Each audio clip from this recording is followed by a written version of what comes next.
PT Kereta Api Indonesia Divisi Regional 3 terus melakukan pengamanan menjelang arus mudik Lebaran. Dibantu TNI dan Polri, petugas gabungan diterjunkan di stasiun hingga titik rawan terjadinya kecelakaan selama arus mudik berlangsung. Didik Purwanto, selaku Kepala Stasiun Besar Kertapati Palembang mengatakan, sebanyak 10 personil kepolisian dan TNI dipersiapkan di beberapa titik, seperti di gerbang menuju stasiun dan gerbang pemeriksaan tiket, serta beberapa personil ditugaskan melakukan pemeriksaan terhadap barang bawaan penumpang. Pemeriksaan identitas, apakah ada yang dipalsukan atau tidak. Pengamanan ini terus akan dilakukan pihak kepolisian dan TNI hingga puncak arus balik yang diprediksi membludaknya penumpang. Pak Didik, terkait pengamanan gimana Pak?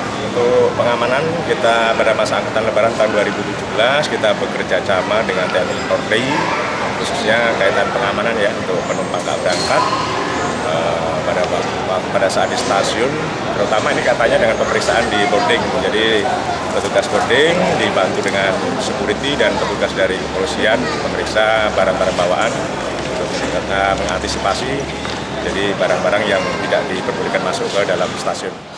Ia menambahkan, hal ini sudah biasa dilakukan pada hari umum, namun pada saat menjelang Lebaran, memang banyak diindikasikan dengan sengaja untuk menggunakan alasan mudik sambil membawa barang yang ilegal ataupun dilarang. Tim Liputan Sriwijaya TV.